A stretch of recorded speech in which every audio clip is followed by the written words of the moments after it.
मुझे याद सब है जरा जरा, मुझे याद सब है जरा जरा, वो लम्हा लम्हा साथ है, मुझे याद सब है जरा जरा।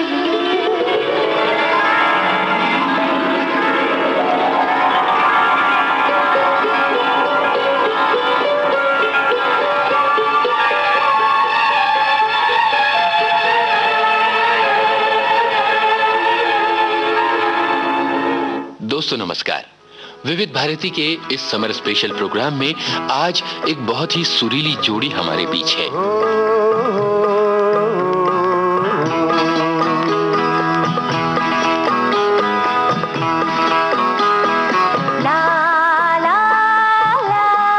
इनमें से एक ने जब गाया तो इस तरह से गाया। बादलों से काट काट के कागजों पे नाम जोड़ना,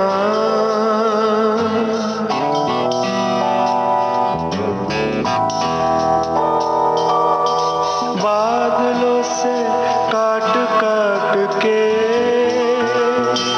कागजों पे नाम जोड़ना, ये मुझे क्या हो गया।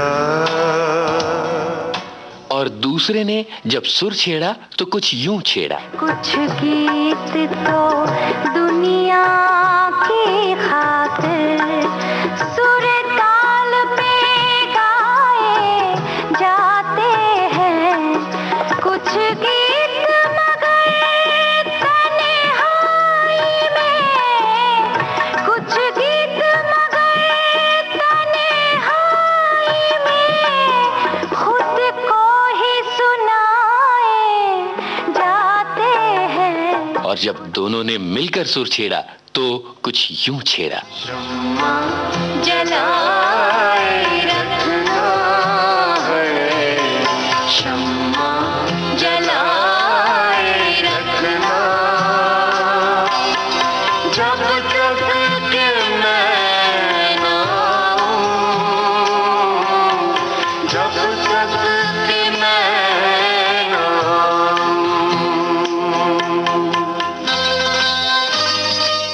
तो मिलिए सुप्रसिद्ध गायक युगल भूपेंद्र सिंह और मिताली मुखर्जी से। आपका बहुत बहुत स्वागत है हमारे विविध भारती के स्टूडियोज में। नमस्कार। नमस्कार। आज तो हम आपको आपके माजी में ले जाना चाहते हैं। हाँ, अच्छा। जहाँ पर आपको आपका बचपन, याद है, कुछ सुनहरी यादें जो हम चाहते हैं आप हमारे श्रोताओं के साथ शेयर करें। जी, मैं तुम्हें चाहूँगा कि भी जैसे कि इस दुनिया का एक असूल है कि लेडीज़ फर्स्ट, तो मैं चाहूँगा कि आप मिताली से शुरू करें। शुक्रिया इस मौके के लिए। मैं एक्चुअली ये पहली बार ये प्रोग्राम में मुझे मौका दिया गया है कि मैं मेरे अपनी बचपन के बारे में कुछ बात बताऊं। मुझे बहुत अच्छा लग रहा है। एक शेर याद आ रहा है कि खरीदा जाए अब तो ना सोने से ना चांदी से, खरीदा जाए अब तो ना सोने से ना चांदी से, वो बचपन जो बहल जाता था मिट्टी के खिलौने से। वाह, बहुत खूबसूरत। और बस वो बचपन, हम लोग 7 भाई बहन थे और मेरी माँ बहुत अच्छा गाती थी उस वक्त, तो घर में हारमोनियम, तबला और सब लोग गाते थे। मतलब मेरी बड़ी दीदी, भाई मेरे तबला बजाता था और घर में छोटा मोटा सा एक प्रोग्राम हुआ करता था, 7 भाई बहन ही गा रहे हैं। तो पूरे मोहल्ले में ये पता था कि बस ये मुखर्जी जो फैमिली है सारे गाते हैं और रिसाइटेशन। हालांकि मेरी मम्मी डैडी ने बहुत इंस्पायर किया है। घर में नजरुल जयंती, रविंद्र जयंती ये हर हफ्ते हर महीने हुआ करता था। तो इस माहौल में पली बड़ी हूँ और लिटरेचर, पोइट्री और रेडियो को सुनना और एक दूसरे को मतलब मजाक करना और ये सब सब बहुत शैतानियाँ करना। जी बिल्कुल बिल्कुल। अब भी हम लोग जब मिलते हैं भाई बहन वही बात याद करते हैं कि हम लोग ऐसे करते थे। हालांकि जो मैं अपनी बेटे को देखती हूँ तो ऐसा लगता है कि वो लोग बहुत अलग माहौल में बड़े हो रहे हैं। और वो जो आम की पेड़ हम लोग सब सहेलियां मिलके चोरी चोरी दूसरों के घर में चोरी छुपी जाके वो पत्थर मार के जो आम और लीचीज और वो सब खाना, वो बहुत दूसरे दिन। अच्छा है ये आपने मुझे अगर पहले ये सब बातें मालूम होती तो कि चोरी और ये सब आपका जी, बचपन वो से चोरी करके जो आम कभी खाए तो आपने? नहीं खाए तो मैं तो फिर ऐसे उसका बात कर मजा रहा भी हूँ। नहीं पता होगा आपको। क्या जी? नहीं पता होगा, आपका ताल्लुक तो पंजाब से है। नहीं पंजाब तो है पंजाब से, लेकिन पंजाब में चोरी थोड़ा होती है। नहीं नहीं, लेकिन वहाँ बड़े बड़े खेत खलियान खेत पेड़ है सब आंगन। है बट वो जो सफाई से जो बहुत बोल रहे हैं ना, तो चोरी वहीं होती है। चोरी हम लोग पेड़ से तो नहीं करते थे वैसे, तो फिर कभी ऐसे दुकान से कर लेते थे। अच्छा अच्छा अच्छा, मतलब करते जरूर थे। बहुत, वो तो बिल्कुल शेयर करें सुनने वालों के साथ। नहीं कैसे चोरी ऐसी करते? कुछ खास बात नहीं हुई थी, लेकिन जब थोड़े बचपन का तो मुझे पता नहीं, बस जब लड़कपन जब आता है फिर तो जी। कुछ अजीब अजीब बातें होती हैं। बताइए एक तो सही। आई होप कि मेरा बेटा ना सुन रहा हो। हाँ नहीं नहीं, उसको सुनना तो जरूरी है जी, कि माँ बाप का बचपना कैसे हाँ, बीता। नहीं, सही बात है उसको। नहीं हम लोग कुछ खास शरारत इतनी ज्यादा नहीं करते थे। नहीं बताइए वो जो हम लोग क्या वो चारपाइयाँ उठाया करते थे। अच्छा और लोग जो घर में बाहर सोते थे, हाँ हाँ। चार दोस्त चारपाई उठा के ना उसके घर के सामने से तो बाहर दूर चौक में रख के आ जाते थे। अच्छा तो सुबह जाके देखने भी जाना पड़ता था कि भाई क्या हो रहा है, तो क्या हुआ है, कोई टैक्सी इधर से जा रही है, कोई बस वहां से जा रही है, मतलब वो सेंटर में है। चौराहे। अच्छा तो it is one of the things हमारा जो पटेल नगर में बहुत पॉपुलर था। तो इस टाइप की बहुत शरारतें अभी हुआ भी करती कोई थी। जो कौन है जो मिठाई वाला जिसको 35 रुपए आपको देने? अच्छा, देखिए मिताली जी को आपको सारा बचपना याद बता है। दिया था उन्होंने। नहीं, हम लोग क्या वो मिठाई की दुकान थी तो वहाँ खाने पीने जाते थे। उनका तीरथ राम उनका नाम था। वो पटेल नगर में अभी भी शायद दुकान है। तो हम उससे बातें करते करते चोरी करते रहते थे साथ में, उसको पता नहीं चलता था। तो उसका हम काफी नुकसान किया हम लोगों लेकिन ने। आपके माता पिता को शिकायत करता नहीं था वो? नहीं वो क्या था कि उन दिनों में वो टाइम वो था कि भाई हम लोग शोल्डर तक जो स्लीव है उसको ऐसे गोल करके जाते थे, तो किसी की हिम्मत नहीं पड़ती थी कि भाई हमारे माँ बाप को आके कोई कहे कि भाई इसने ऐसे पैसे देने हैं, चोरी की है। गुंडागर्दी नहीं थी। हाँ जी। मैं रामलीला का म्यूजिक डायरेक्टर था अभी। हाँ, पटेल नगर की जो रामलीला होती थी जी, तो मैं लेकिन उसका म्यूजिक डायरेक्टर था। तो जी जी आप सुनाइए ये म्यूजिक डायरेक्शन के बारे में। आप उस वक्त सॉरी मैं पूछ रही हूँ, गाना सुना दीजिए। आप मुझसे सवाल पूछेंगी? हम दोनों। नहीं नहीं, मोहतरमा पूछेंगे। हाँ। मुझे भी ये मौका मिला पहली बार। आप मुझे जरा कॉर्नर करते जा रहे हो और मैं जरा फंसता जा रहा हूँ। नहीं नहीं बिल्कुल नहीं। आपने भी जिक्र किया कि शैतानिया, रामलीला, म्यूजिक होते रहते थे हम लोग। कोई गाना आपका पसंद का इस मौके पर हम सुनाएं मैं कह सकता हूँ भाई मैं कौन सा गाना सुनना चाहता हूँ। देखिए मुझे एक बचपन से ही मेरे रफ़ी साहब बहुत मेरे ज़हन में रहे हैं और मैं उनके गाने बहुत ही गाया भी करता था। उनकी मुझे हर जो उन्होंने गाना गाया मुझे बहुत पसंद है। और ख़ास करके थोड़ा सा एक चंचल गाना उनका बहुत अच्छा गाना था, वो लाल लाल गाल जान के हैं लागू। अच्छा देख देख देख दिल पे रहे काबू। मतलब उस वक्त उस टेम्पो में उस गाने को गाना बहुत मायने रखता था। बड़ा मुश्किल काम था क्योंकि हिंदुस्तानी कंपोजिशन के हिसाब से तो वो कोई भी कुछ भी गा सकते थे, लेकिन ये एक रॉक एंड रोल का बीट था, जबकि रॉक एंड रोल हमारे संगीत में अभी तक आया नहीं था। तो रफ़ी साहब ने फर्स्ट टाइम वो उस टेम्पो में रॉक एंड रोल का वो जो गाना गाया था। और मैं चाहूँगा कि आप मेरे सुनने वालों को, हम सब की तरफ से जितने सुनने वाले हैं उनको आप ये गाना पेश कर सकते हैं। जरूर, हम आपकी पसंद का गाना सुनवाते हैं। शुक्रिया।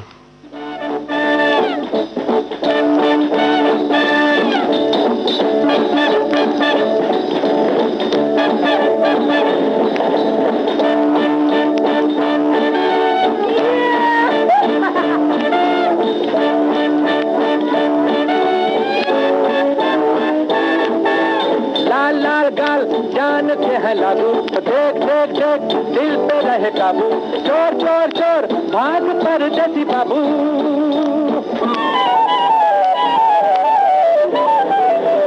लाल लाल गाल जान के है लागू, देख देख देख दिल पे रहे काबू, चोर चोर चोर भाग परदेसी बाबू।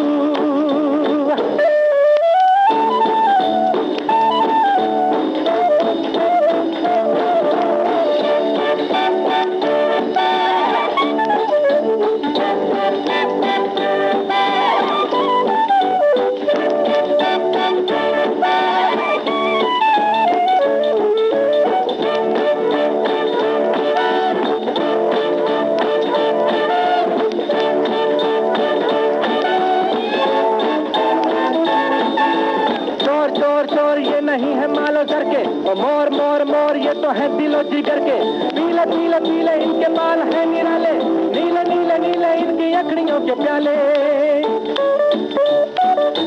चोर चोर चोर ये नहीं है मालो डर के, मोर मोर मोर ये तो है दिलो जिगर के, पीले पीले पीले इनके बाल है निराले, नीले नीले नीले इनकी अखड़ियों के प्याले। अजनबी पे बेसड़क खुली सड़क चलाते हैं ये जाओ तू लाल लाल गाल और लाल लाल गाल जान के है लागू, देख देख देख दिल पे रहे काबू, चोर चोर चोर भाग परदेसी बाबू।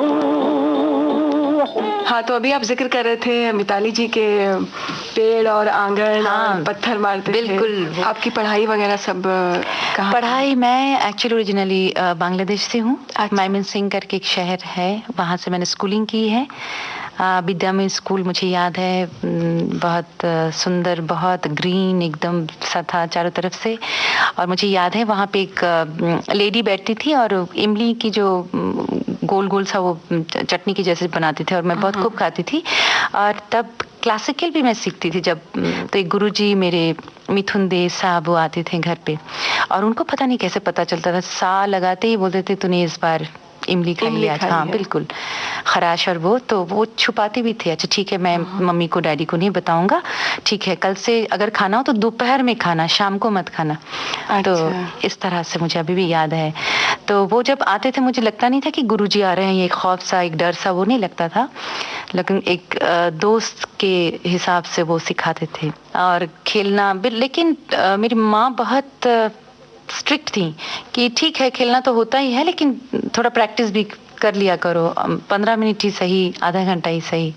तो मुझे याद है मेरी एक सिस्टर है शिवानी, तो वो साइकिल से आते थे गुरुजी तो उनकी टायर पंक्चर कर देते थे और भाग जाती थी और मैं बहुत डरपोक सी थी तो वो तो भाग जाती थी। फिर वो टीचर बताते ही नहीं थे क्योंकि मेरे डैडी और मम्मी बहुत स्ट्रिक्ट थे उस वक्त। अच्छा। लेकिन ये सब यादें मुझे अभी भी। आपने जिक्र किया कि आप रेडियो सैलून बहुत सुनती थी। जी बिल्कुल। तो उस वक्त आपका कौन सा पसंदीदा गाना? बहुत सारे गाने इस वक्त मुझे जो जहन में आ रही वो है आजा आई बहार।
भूपेंद्र जी, आपकी स्कूल वगैरह कहाँ पर हुआ? पढ़ाई ज़्यादातर आपने कहाँ पर की? मुझे स्कूल में डाला गया था जब अमृतसर में, जहाँ मैं पैदा हुआ, खालसा कॉलेज के अंदर ही एक प्राइमरी स्कूल था, पहले मुझे वहाँ भेजा गया था और उसके बाद दिल्ली आ गए थे।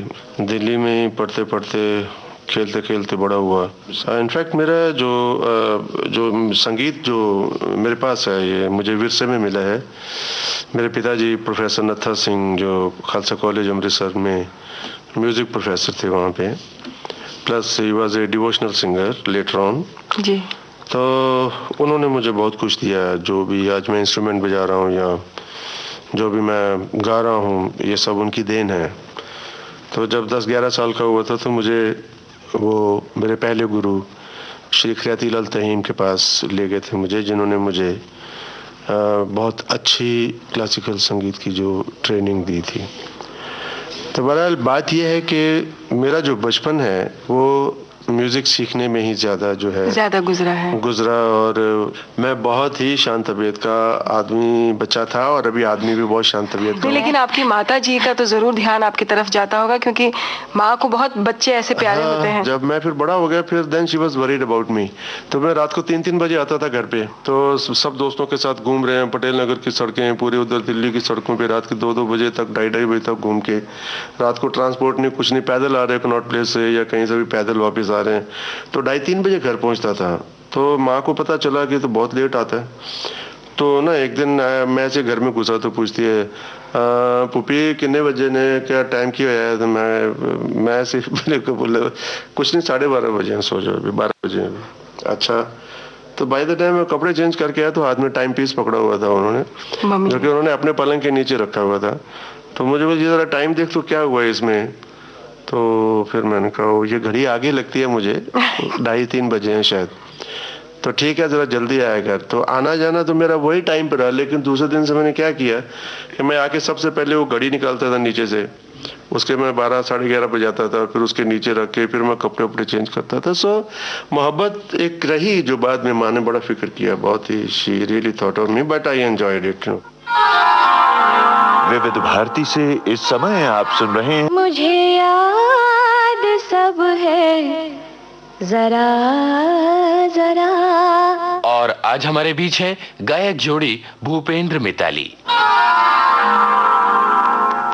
मिताली जी, जब स्कूल वगैरह होता था, फिर छुट्टियां हो जाती थी, फिर रिजल्ट्स के जब टाइम होते थे तब कैसा महसूस होता है? बहुत टेंशन और डर सा एकदम, क्योंकि मम्मी बहुत मतलब स्ट्रिक्ट हुआ करती थी और सब ब्रदर्स और सिस्टर जो चिढ़ाएंगे, फ्रेंड सर्कल क्या कहेंगे, तो तैयारी भी करती थी। हालांकि ऐसा मौका कभी मिला नहीं कि हम फेल हो गए। और इसका मतलब आप अच्छी स्टूडेंट थी? इतनी मतलब एकदम फर्स्ट क्लास तो फर्स्ट तो नहीं होते थे, बट 10 स्टूडेंट में एक हुआ करते थे हम लोग। अच्छा, फिर जब सब भाई बहन पास हो जाते थे तो फिर कैसे बहुत खुशी, बहुत, मेरी मम्मी बहुत, डैडी एकदम सेलिब्रेशन, घर में खाना पीना, बहुत डांस वांस करते थे। और बिल्कुल बिल्कुल सही में आज भी हम लोग जब इकट्ठे होते हैं और बहुत सब लोग खुशी को खुशी मनाते हैं, करते थे, फिर जी बहुत बैंड बाजे के साथ में खुशियां मनाई जाती, बहुत खुशियां मनाई जाती थी। सही में मुझे ऐसा लगता है कि मेरे मम्मी ने भी कभी ऐसे, या तो डैडी ने हर वक्त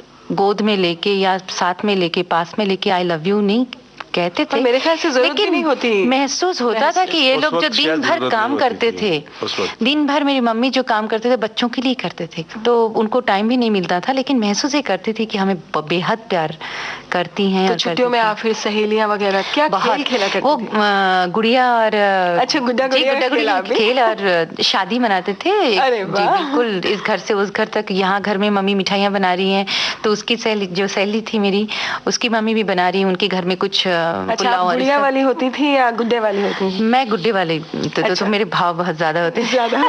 अभी वो मिलती है कैलकाटा में, हम लोग दोनों मिलते हैं। और उसके बच्चे क्या एक ही मोहल्ले में होता था कि दूसरे मोहल्ले में? थोड़ा दूसरे मोहल्ले में था। वो जो मेरी बेस्ट फ्रेंड थी, तो हम लोग ये बनाएंगे। बारात में आपके सब बहन भाई एकदम सब जाते थे एकदम तैयार होके। तो उस मौके पे कोई गाना हम सुना दें अपने शो? गाना? हाँ जी बिल्कुल।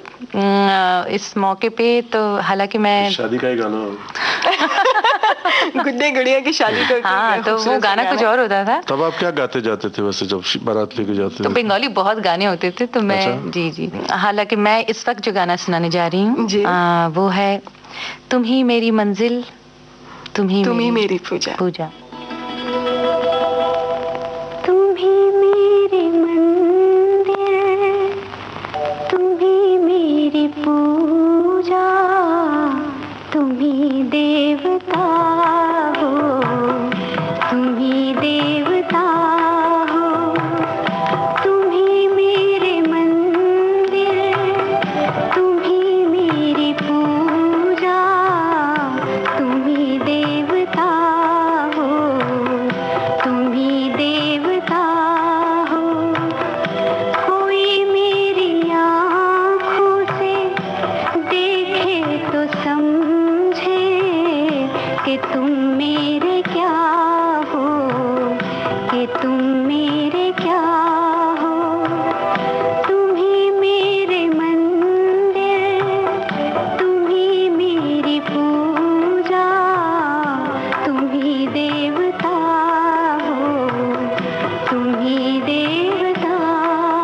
मिताली जी से बात हो रही थी कि ये खेलती थी गुड्डा गुड़िया का खेल और बाकायदा शादी रचाती थी। आप कौन से खेल खेलते थे बचपन में?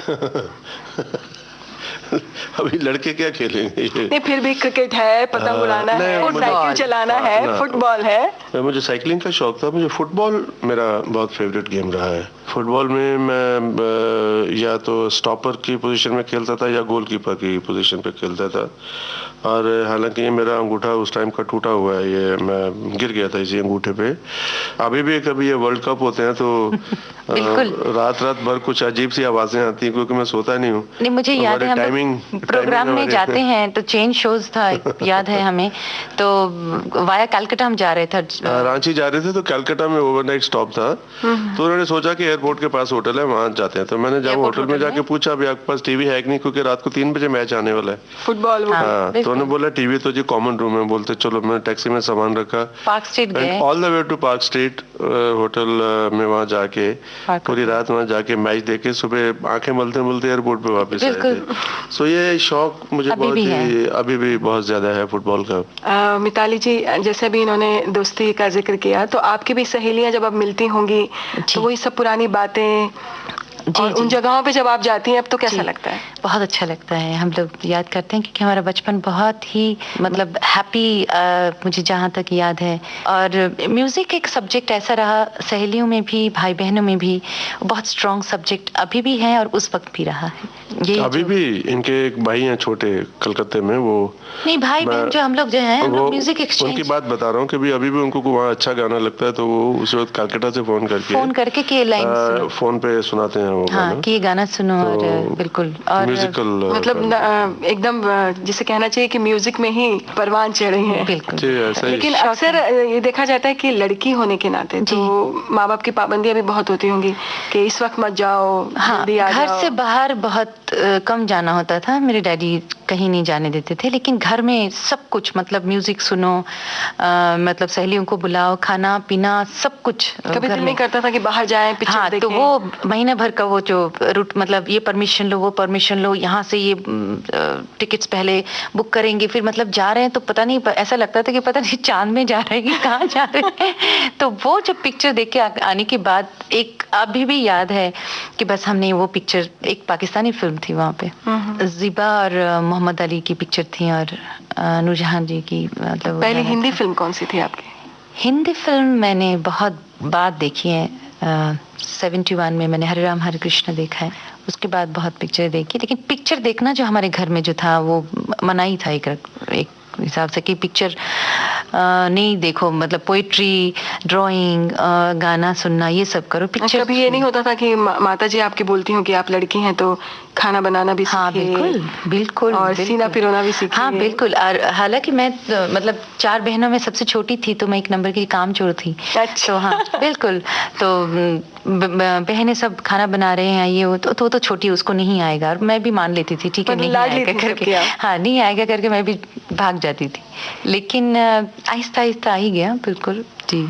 तो कोई गाना हम आपकी पसंद का यहाँ पे सुना? हाँ, मैं सुनाना चाहूंगी इस वक्त, आज सोचा तो आंसू भर आए। आज सोचा तो आंसू भर आए, आज सोचा तो आंसू भर आए, मुद्दतें हो गई मुस्कुराए, आज सोचा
भारती से इस समय आप सुन रहे हैं मुझे याद सब है जरा जरा। और आज हमारे बीच है गायक जोड़ी भूपेंद्र मिताली। इनसे बातचीत कर रही हैं रजिया रागिनी। भूपेंद्र जी, आपका ताल्लुक पंजाब से है जी। और मिताली जी आपका ताल्लुक है बांग्लादेश से। जी, बिल्कुल। तो ये दोनों ही जगह है उस वक्त में जब पाकिस्तान हिंदुस्तान का पार्टीशन हुआ था, तो बहुत इफेक्टेड एरिया थे। जी, तो कुछ जी। उस वक्त की यादें आप लोगों के जहन में? मैं बहुत छोटा था, मुझे कुछ इतना खास मालूम नहीं। अगर आप 47 की बात कर रहे हैं तो मैं जाके ऐसे जीटी रोड पे देखता था, हजारों की तादाद में काफले चले जाते थे लाहौर की तरफ जाने वाले, जो क्योंकि मैं अमृतसर में था। ज़्यादा मुझे गहराइयाँ मुझे मालूम नहीं है, क्योंकि I must be hardly 4-5 years old, you know। बिल्कुल। और मिताली जी? मिताली को तो शायद नहीं, 1947 में मेरे डैडी मम्मी मतलब दे गॉट मैरिड इन 1947। अच्छा। तो मुझे तो पता ही नहीं इस बारे में, लेकिन बाद में सुनते 71 जो वॉर हुआ था तब जो इस पाकिस्तान, तो वो वॉर हो तो मुझे पता नहीं कि लड़ाइयाँ झगड़ा जो है एक आर्टिस्ट होने के नाते और बिछड़ जाने की जो एक दुख है, क्योंकि 71 में हम लोग भी आ गए थे इंडिया में। इतने तब पता नहीं था कौन हिंदू है, कौन मुसलमान है, कौन क्रिश्चियन है, कुछ नहीं। लेकिन अपनों से जो बिछड़ जाना है वो उसका एहसास बहुत ये But I think they had a tough time coming from Mymensingh to Calcutta, you know, they हाँ had a हाँ very जी, वो tough time. मैं नहीं, काफ़ी सारी फैमिली भुगत चुके हैं। लेकिन आज भी मैं यही सोचती हूँ कि हमारे रूट्स जहाँ हैं वहाँ बिछड़ने वाले जो बिछड़ गए हैं, लेकिन हम अभी भी उनको उसी तरह से चाहते हैं। और जब सोचते हैं वो मायमनसिंह के छोटे से शहर, तब जहन में ये नहीं आता है कि देखिए पासपोर्ट है, वीज़ा है, ये क्यों है। और ये तो बहुत संजीदा बात है हम करने लगे। मैं चाहती हूँ कि बचपन में हम फिर से लौट आए, और हम ये चाहेंगे जरूर कि हमारे बच्चों को वो सब नहीं देखना पड़े जो जी दुआ कीजिए, बस यही आप सोचिए कि भाई ऐसा नहीं हो। क्योंकि शायद मुझे कभी, मैं बहुत साल पहले भी ये बात कहा करता था कि भाई आने वाले जो बच्चे हैं उनके पास इतना टाइम भी नहीं होगा, अभी तू कौन है तू कौन है, नहीं। शायद उनके पास इंसानियत से बड़ा कोई धर्म नहीं होगा। ये मैं हमेशा सोचता हूँ। Coming generation of our children, maybe after 100 years or 150 years, there'll be no passport, no nothing, you know, because everybody will be so much in love with their own people. You see, why should I leave my country and go somewhere? बिल्कुल। और हम अपने बच्चों को ऐसे ही एक यही शिक्षा उनको दीजिए। मैं तो ये चाहता हूँ कि भाई माँ बाप को, हर बच्चे को दिन में कम से कम सोने के पहले एक बार छाती से लगा के पूछें कि बेटा तुम ठीक हो, तुम्हें कोई तकलीफ तो नहीं है, तुम्हें आज क्या चाहिए, क्या खाया, कुछ पूछो। तो ये जो एक बॉडी टच है, ये जो एक मोहब्बत है, ये बच्चों को सही जगह पे रखेगी। बिल्कुल सही कहा आपने। और बच्चों को इन सब चीजों से बिल्कुल ही दूर रखना चाहिए। खुश रहें। और हाँ, आपके कितने बच्चे हैं? हमारा जी मेरे एक मेरा बेटा है और एक मेरी अडॉप्टेड बेटी है जिसकी अभी शादी हो चुकी है। एक उसका मैं ग्रैंडफादर हूँ। अच्छा। उसका एक 5 साल का बच्चा है, तो मैं नाना हूँ। तो आप नाना, जब वो बच्चा मिलता है तो आपको उसको बच्चे को किस तरह से आप? आजकल मैं उसी में खोया हूँ, मुझे कुछ नजर ही नहीं आता। जब से हमारा ये बेटा निहाल पैदा हुआ है और मेरा ग्रैंडसन जो मेरा आया है, आप यकीन करिए मेरा काम करने को दिल नहीं करता।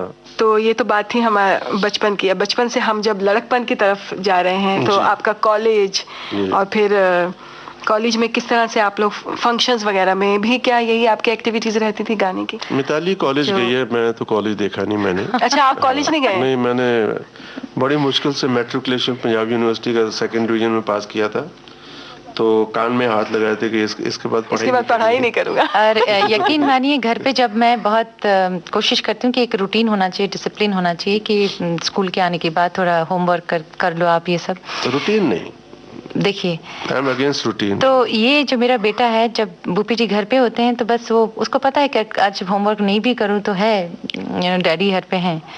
तो ये सभी घर की प्रॉब्लम है। प्रॉब्लम इसलिए मैं आपको बताता हूँ कि भाई अच्छा तुम उठे हो, चलो अभी चाय पियो, चलो अभी हाथ धो लो, चलो ब्रश करो, भी छुट्टी है। नहीं, लेकिन डिसिप्लिन भी तो इन्हीं छुट्टियों में सिखाया जाता नहीं, है। मैंने एक दिन छोड़ दिया था, मैंने एक दिन छोड़ दिया, मैंने कुछ नहीं कहा कि आप लोग जब कहो कि जो चाहिए मैं आपके पास हाजिर हूँ, मैं बैठी हूँ, जब आप लोग नहाना चाहें जब तक नहीं। बात बोलता हूँ, फिर दोपहर के 12 बजे के बाद बोले मिताली मैंने तो इसको नहला दिया, अच्छा इसका भी क्या करना है।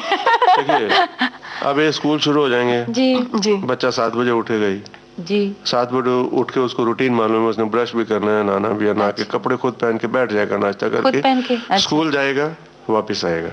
बिल्कुल। अभी इतना दुखी, स्कूल जाएगा वापस आएगा। 8-10 दिन बाकी हैं, तो क्यों उसको जबरदस्ती करनी? 8-10 दिन मतलब ये 8-10 दिन फिर 1 साल के बाद again 1 year they are going to be it's like बिल्कुल नहीं, कुछ हद तक तो बिल्कुल भूपेंद्र जी सही इसलिए मैं चाहता हूँ कि बच्चों को एक छूट देना जो है, फ्रीडम होनी चाहिए। फ्रीडम है, बिल्कुल। इससे उनका माइंड डेवलप होता है। मैं चाहती हूँ रजिया जी आप घर पे आए, और फ्रीडम किसको कहते हैं, आप हमारे घर पे आके देखिए, जो शीशे हैं ये तो टूटे हुए हैं, क्योंकि पूरे फुटबॉल ग्राउंड, क्रिकेट ग्राउंड मेरे हॉल में होता है। आप वो तो बचपने की एक निशानी, लेकिन शाम को मुझे भी देखिएगा कि पूरा जो समेटना होता है। भूपेंद्र जी आपने बड़ी अच्छी बात कही कि माँ बाप जो हैं वो बच्चों के साथ वाकई ही ज्यादती कर रहे हैं। इस पे मुझे एक बड़ा ही खूबसूरत सा शेर याद आ रहा है। बच्चों के हाथों में चांद सितारे रहने दो, 4 किताबें पढ़ के वो भी हम जैसे बन जाएंगे। ये बात सही है, मैं सहमत हूँ भूपी जी से, लेकिन बच्चों से मोहब्बत कीजिए बस, और कुछ नहीं, बच्चों को डांटिए मत। अच्छा आप हकीकत की वो गाना जरा सुनाइए। कौन सा? बहुत देर से ये आपके पास बाजा है? नहीं बाजा नहीं, ऐसे ही गुनगुना दीजिए आप। हो के मजबूर मुझे उसने भुलाया होगा, हो के मजबूर मुझे उसने भुलाया होगा, जहर चुपके से दवा जान के खाया होगा, हो के मजबूर मुझे।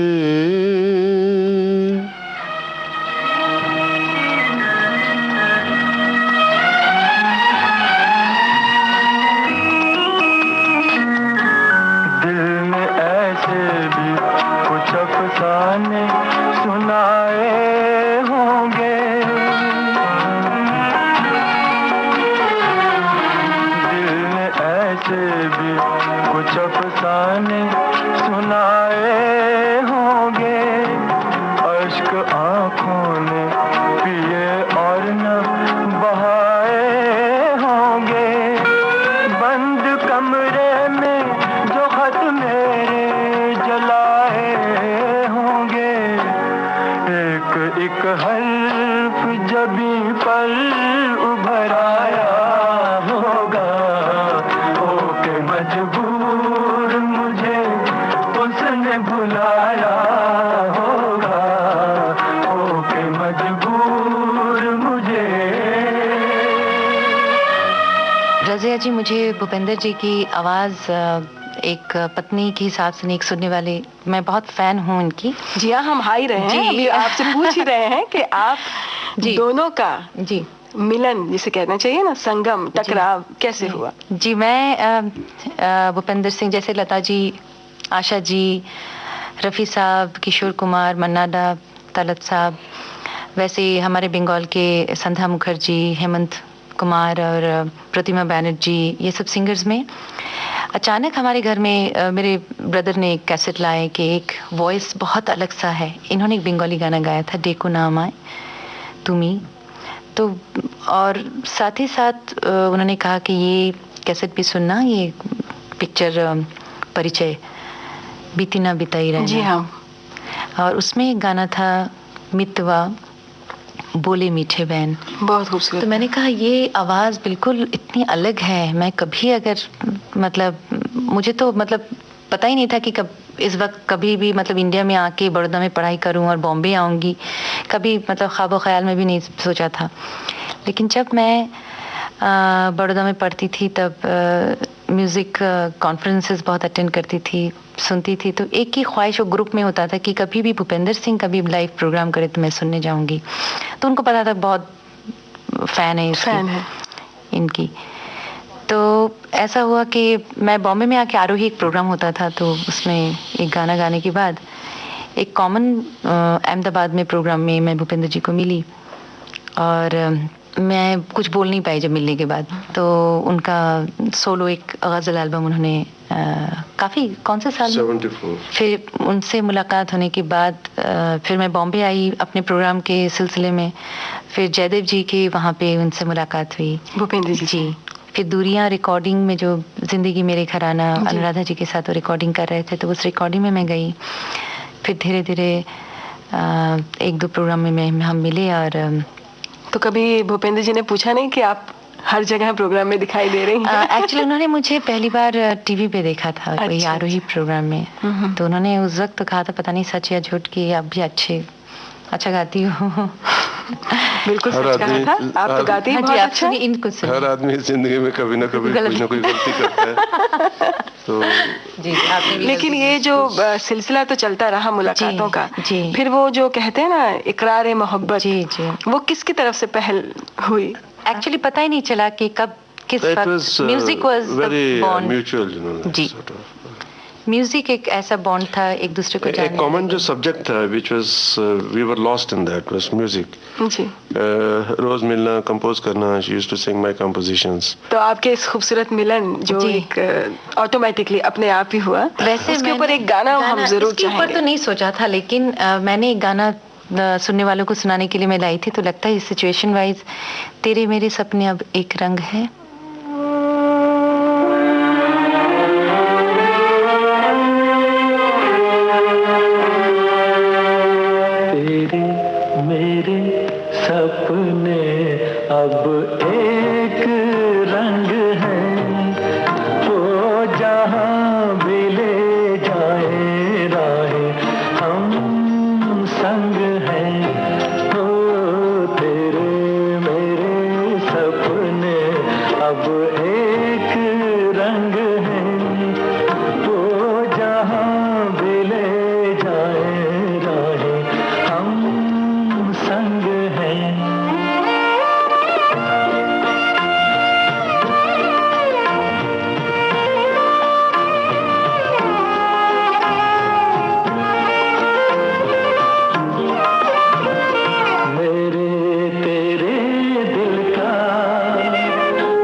भूपेंद्र जी, आपका जो फिल्मों का सफर एज अ सिंगर, वो कैसे शुरू हुआ? कौन सी फिल्म से? जैसे मैंने आपको कहा कि मैं दिल्ली रेडियो स्टेशन पे था, तो मदन मोहन साहब दिल्ली आया करते थे।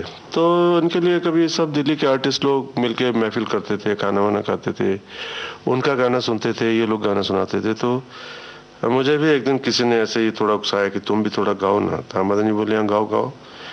तो मैंने भी अपना एक गाना सुनाया। तो उन्होंने मुझे ही डिनर के बाद बुला के पूछा कि तुम्हें कभी बॉम्बे बुलाऊंगा तो आओगे? तो मैं कहा हाँ आएंगे। तो मैं बड़ा एलिफेंट आदमी था, बिल्कुल never used to bother about people. 2-3 महीने के बाद एक और आदमी आया जिसका नाम चेतन आनंद था। वो उसने मुझे बुलाया, तो मैं मिलने गया। तो यही कहा कि भाई मदन ने तुम्हें सुना था और मैं चेतन आनंद हूँ, मैं ये पिक्चर बना रहा हूँ, हकीकत तुम उसमें गाओगे? मैं कहा बुलाओगे तो गाएंगे। फिर वो भी चले गए। फिर 6 महीने के बाद कुछ टेलीग्राम्स वगैरह आए कि तुम्हें बॉम्बे बुलाया। तो ऐसे बॉम्बे जाके फर्स्ट गाना जो था मैंने हकीकत में जो गाया था वो कि मजबूर मुझे, जो कि मैं आपको सुना चुका हूँ। तो ये गाना मेरा पहला गाना था मेरे फिल्मी कैरियर का। पर आपने तो उसमें एक्टिंग भी की है? वो मेरा शौक नहीं था, वो बड़ी ज़बरदस्ती मेरे साथ इसलिए होती थी कि चेतन साहब को बहुत शौक था कि मैं फिल्म में एक्टिंग करूं, तो मुझे गाने का ही शौक था बस। उसके बाद फिर कुछ इतना ख़ास मुझे गाने का वो इसलिए मुझे हिम्मत नहीं पड़ी क्योंकि मोहम्मद रफ़ी साहब, किशोर कुमार साहब, मन्ना डे साहब था, तलत महमूद साहब, इतने बड़े बड़े गाने वालों में भूपेंद्र सिंह क्या चीज़ है। तो मैं सोचा मैं वापस जाऊंगा दिल्ली। तब मेरे कुछ दोस्तों ने, जो उस वक्त मेरे नए नए दोस्त बने थे, उन्होंने सजेस्ट किया, देख तू हवाइन गिटार तू बजाता है, ये एक्सपर्ट है उसमें, तो एक स्पेनिश गिटार सीख ले, उसका बहुत काम है इधर स्टूडियो में, तुम्हें म्यूजिशियनशिप तो तुम्हारे अंदर नेचुरल है, क्योंकि मुझे आप कोई भी इंस्ट्रूमेंट दे तो मैं आधे घंटे 1 घंटे में आपको उसको बजाता हूँ। और हमने सुना है कि आप टॉप के म्यूजिशियन रहे हैं इंडस्ट्री में। तो बस ऐसे ही ऊपर वाले की कृपा है, पिताजी की देन है ये। तो गिटार मैंने फिर यहाँ बॉम्बे में सीखा, मेरे गुरु हैं भानु गुप्ता, जो कि फिल्मों में गिटार बजाते हैं, इलेक्ट्रिक। तो उन्होंने मुझे गिटार सिखाया। मेरा एक अपना ढंग था प्रैक्टिस करने का, मैं रात को 11 बजे से लेकर सुबह 5 बजे तक प्रैक्टिस करता हूँ। 2 साल में सोया नहीं। तो उसके बाद फिर इसका फल भी भगवान देता है कि मुझे, जब मैंने दम मरो दम में मेरा पहला गिटार सोलो गाना ही उसी से शुरू होता है, तो लोगों को मालूम पड़ता है कि हाँ दम मरो दम है।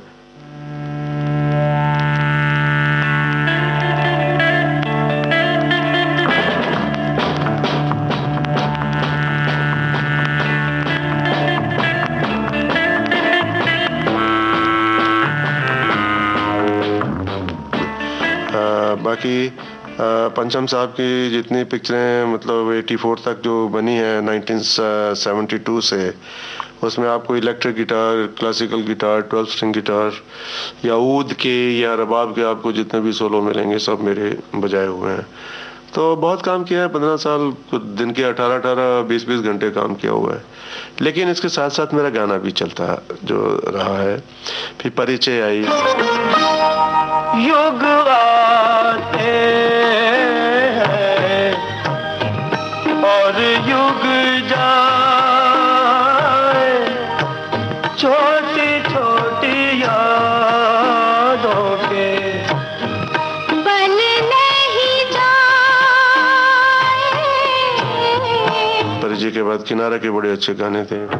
नाम गुम जाएगा, चेहरा ये बदल जाएगा, मेरी आवाज़ पहचान है, गर याद रहे। जयदेव साहब ने मुझे बहुत अच्छे अच्छे गाने गुआए हैं। जिंदगी जिंदगी मेरे घर आना आना, जिंदगी जिंदगी मेरे घर आना आना। मैं बहुत ही शुक्रगुजार हूँ इन सब डायरेक्टरों का, कि ख़याम साहब के, कि जिन्होंने मुझे आज इस मकाम पे पहुंचाया है कि भी 20 साल 22 साल के बाद भी अभी तक उन गानों की हमें स्टेज पे सबसे ज़्यादा फरमाइश आती है। करोगे याद तो हर बात याद आएगी, करोगे याद तो हर बात याद आएगी, गुजरते वक्त की हर मौज ठहर जाएगी। उस रिकॉर्डिंग के बाद जो पैदा हुई है जनरेशन, वो भी उन गानों की फरमाइश करती है। आज बिछड़े हैं,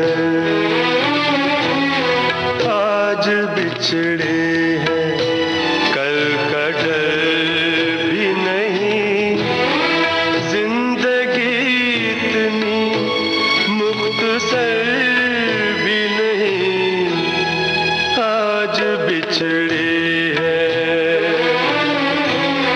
आज बिछड़े हैं, कल का डर भी नहीं, जिंदगी इतनी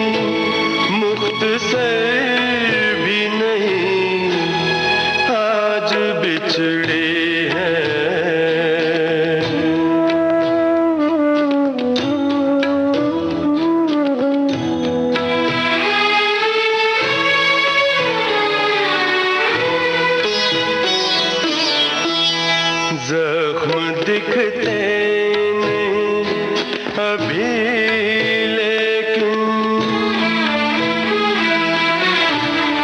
जख्म दिखते नहीं अभी, लेकिन ठंडे होंगे तो दर्द निकलेगा।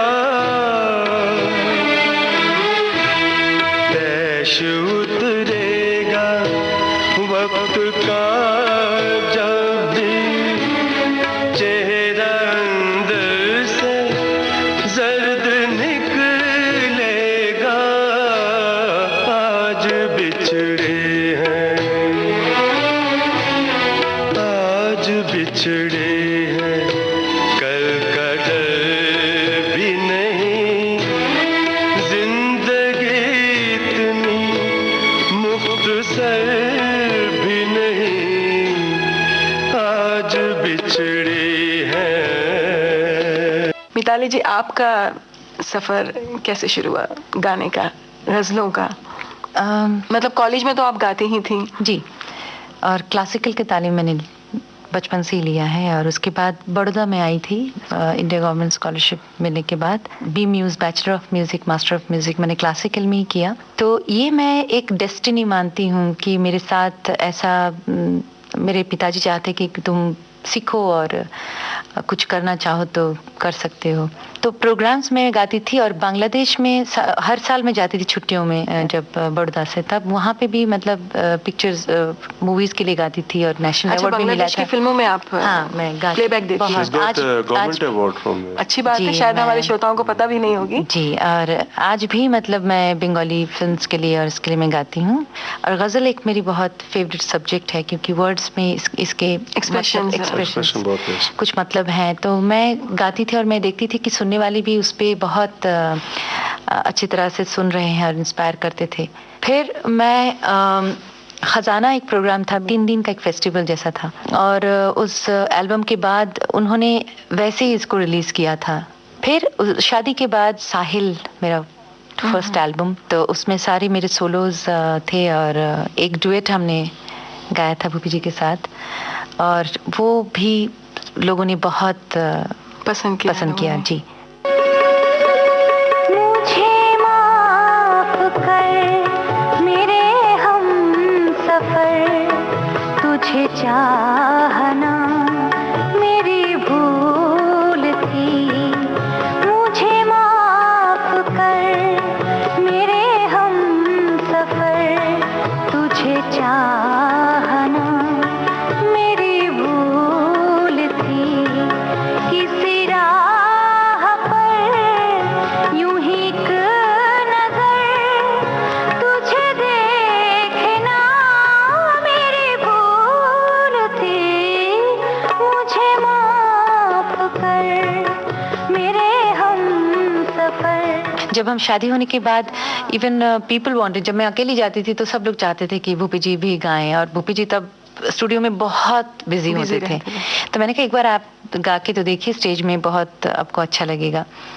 तो फिर कंपनी की तरफ से भी ऑफर आए और हम लोगों ने एल्बम शुरू किया। तो आप दोनों का कंबाइन पहला एल्बम कौन सा था? फर्स्ट एल्बम तो साहिल में तो एक डुएट गाया था, उसके बाद शर्माते शर्माते, आपके नाम। अच्छा, अब जो गजल का दौर है, जब आपने गजल गायकी क्षेत्र में आप आए, तब उस वक्त में उरूज पर थी गजलें, बिल्कुल हर महफिल में गजलें गाई जाती थी। अब वो वक्त नहीं है, इसके बारे में आप क्या कहेंगे? वैसे आपसे मैं सहमत नहीं हूँ, क्योंकि आप देख नहीं पा रही हैं। नहीं, और गजलों का भी तो वो कहते हैं ना, वीडियोस बन गए हैं, मतलब गजलों को वीडियो आप हम लोग एक डिनाई नहीं कर सकते हैं, क्योंकि टीवी का जो मीडिया है it has become very strong. उसके जो पिक्चराइज करके देखने के साथ साथ लोग आइडेंटिफाई करते हैं, हाँ अच्छा ये रिलीज हुआ है। मैं खुद देखती हूँ, मैं पेपर से ज्यादा टीवी ऑन करती हूँ, तो ऐसे बहुत सारे सुनने वाले हैं, बिकॉज हम लोग बहुत शोज करते हैं आज भी। लेकिन अभी भी आप देखिए, आप स्टेज पे जाइए, देखिए ऑडियंस उतनी है, उससे बल्कि ज़्यादा है जितनी जबकि 10 साल 15 साल 20 साल पहले थी। सुनने वाले हैं, लेकिन बिकॉज हमें टीवी पे नज़र नहीं आ रहा। आज आप ये सब चैनल बंद कर दो, तो आपको 2 दिन में गजल सुनाई फिर से देनी पड़ेगी। बिल्कुल, अच्छे गाने। एंड खुशी और भी इस बात की ये होती है कि भाई the audience is mostly youngsters. आपने इतनी अच्छी अच्छी गजलें अपने दौर में गाई हैं और इतनी अच्छी अच्छी गजलें हैं कि वो आज तक ऐसे गीत आज तक लोगों के जहन में है। आज वजह है कि उस टाइप के या तो गीत नहीं बन रहे हैं या फिर आप नहीं गा रहे हैं।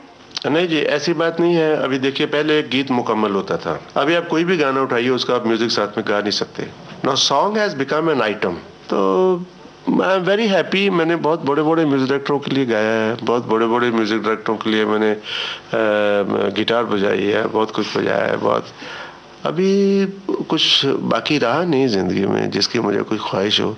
I am very happy with in my self. आप कंपोजर भी हैं, आपने अभी अपने फिलहाल ही कोई एल्बम आपका रिलीज करे हम लोग अभी रिलीज फोर्स में आप एज अ कंपोजर। उसका नाम है कुछ इंतजार हो। तो ऐसे करता रहता हूँ कुछ ना कुछ। I keep on doing. Bhupendra ji, फिल्मों में भी आपने एज अ कंपोजर काम किया है? जी, मैंने कुछ इतना ज्यादा तो नहीं किया। मैंने प्राइवेट एल्बम्स ही बनाई हैं, लेकिन महेश भट्ट साहब की एक पहली पिक्चर बहुत ही कंट्रोवर्शियल सब्जेक्ट था, मंजिलें और भी हैं। वो पिक्चर शायद लगी या नहीं लगी, वो 3 साल सेंसर के झगड़े में ही इतनी कंट्रोवर्शियल थी। और आज उस टाइप के रोज ही सब्जेक्ट बन रहे हैं, तो अभी कोई सेंसर का प्रॉब्लम नहीं है। तो म्यूजिक दिया था उस टाइम पे मैंने। लेकिन आज जो एक सिस्टम है काम करने का आज मॉडर्न फिल्म इंडस्ट्री में, वो कुछ मेरी समझ में नहीं आ रहा। इट इज एंटायरली डिफरेंट, एकदम पूरा चेंज हो चुका है। आप उस माहौल में एडजस्ट नहीं कर पा रहे हैं? I think so, yes. मैं जैसे आपको मैंने कहा कि अभी मैं I am so satisfied absolutely. मुझे शायद मैं कभी ये भी सोचता हूँ कि मुझे कुछ और चाहिए ही नहीं है। I am so happy, I am such A happy man. चलो आज हम रूठ जाते हैं, चलो अब तुम्हें हम मनाते हैं, चलो आज हम रूठ जाते हैं, चलो अब तुम्हें हम मनाते हैं, चलो आज हम रूठ जाते हैं।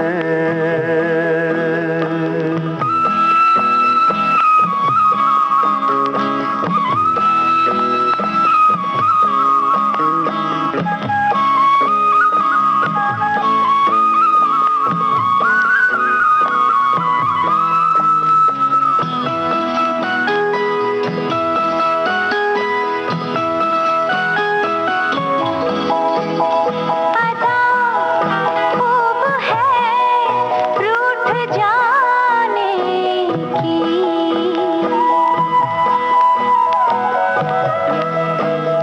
कोई राह सोचो मनाने की, ओ अदा खूब है रूठ जाने की, कोई राह सोचो मनाने की, नहीं यार को यूं सताते हैं, नहीं यार को यूं सताते हैं, चलो छोड़ो हम मान जाते हैं, तो फिर तुमसे हम रूठ जाते हैं, तो फिर तुमसे हम। दोस्तों, गायक जोड़ी भूपेंद्र और मिताली से बातों का सिलसिला कुछ यूं चल पड़ा कि वक्त कैसे गुजरा पता ही नहीं चला। इनकी आवाजें देर तक हमारे मन की कंदराओं में गूंजेंगी। बहरहाल, अब उन लोगों के नाम आपको बता दें जिनके सम्मिलित प्रयास से आज का कार्यक्रम तैयार हुआ था। Technical assistance Rita Gomes, post production PK Nair और Veena Rai Singhani, associate presenter Yunus Khan, presenter Rakesh Joshi और मुझे याद सब है जरा जरा के इस अंक की प्रोड्यूसर थी रूपाली रूपक।